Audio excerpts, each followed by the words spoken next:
बुद्ध, बहुत से ज्ञानी देखे पर आप सा कोई ना देखा।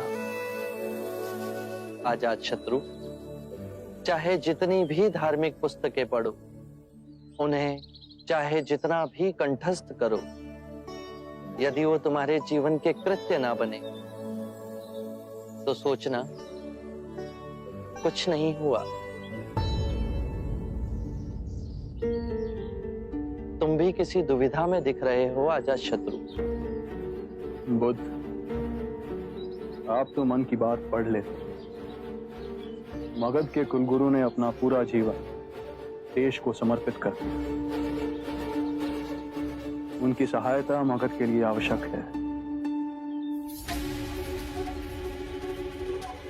परंतु तुम मेरे अनुयायी बने, इससे वो क्रोधित है। जी बुद्ध, हम एक मत से कार्य नहीं कर पा रहे। मगध के कुलगुरु और मगध के ब्राह्मणों के साथ मेरे संबंध में कटुता आई। ये मतभेद बढ़ते गए तो दो बातों की लड़ाई में मगध की प्रजा व्यर्थ ही पिस जाएगी। यदि तुम्हारे अंतर में मतभेद को मिटाने की आस्था है तो मेरे पास एक उपाय है अजातशत्रु। कृपया बताएं।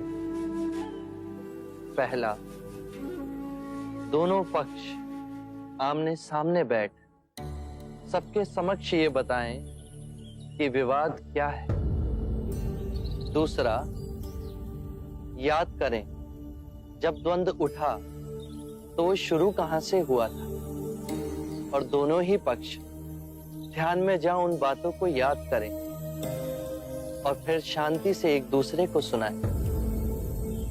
तीसरा, हाथ नहीं मन के भाव उपजे कि इस झगड़े को कैसे समाप्त किया जाए। चौथा, यदि कोई भूल हुई है तो सर्वप्रथम स्वयं की भूल को स्वीकार कर खुद को क्षमा करें। अपनी भूल स्वीकारने से हम दूसरों को समझने की चेष्टा में पहला पग उठाते हैं। सत्य कहा बुद्ध।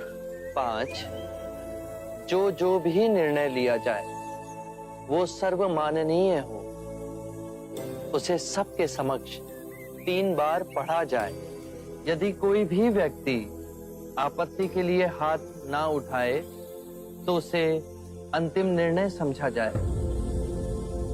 6, जो सर्वमाननीय है उस पर दोनों पक्ष पूर्ण मन से चल एक दूसरे से मैत्री करें।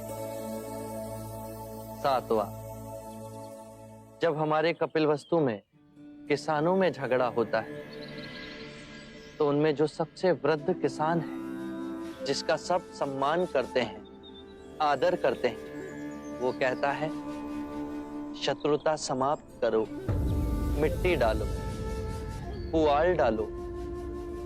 ये बहुत सूचक है अजातशत्रु। मिट्टी डालने से अग्नि बुझती है।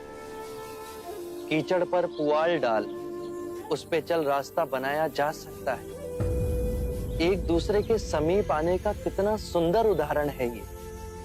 बुद्ध, आपके ये सूत्र विश्व में शांति की क्रांति लाएंगे। जब जब धर्म का विघटन होगा, जब जब दो पक्षों के हृदय में दीवार खड़ी होगी, आपके ये वचन उस दीवार को ढहा देंगे। मैत्री और सामंजस्य विकसित होगा।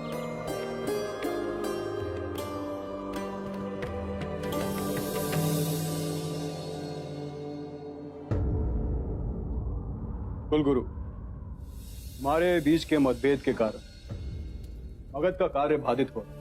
यदि हम प्रेम पूर्वक अपने मतभेद को दूर कर लें तो सबका भला हो। महाराज, मैं हृदय से आपकी भावनाओं का सम्मान करता हूं।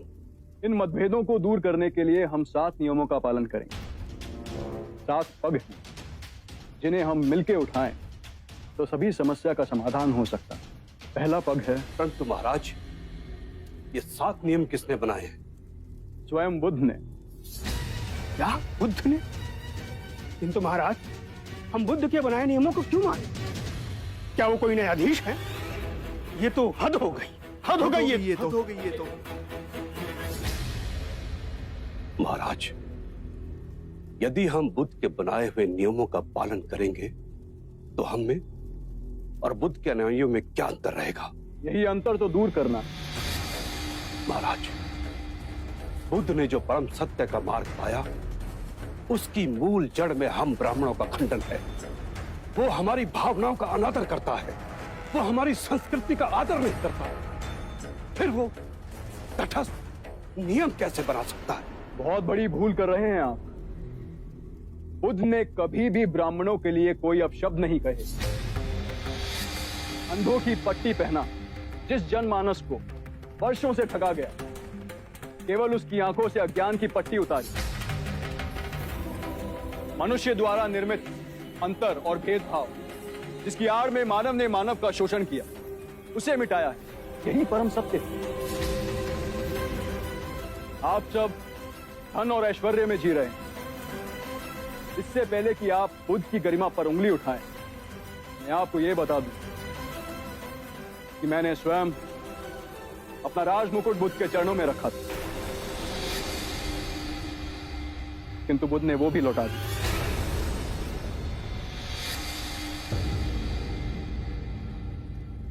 सत्ता की, बल की लालसा बुद्ध को छू नहीं सकती। वैसे ही जैसे दुर्गंध भरी वायु बुद्ध के समीप नहीं आ सकती। वो राजाओं के राजा हैं, जो सब त्याग निर्धन बने।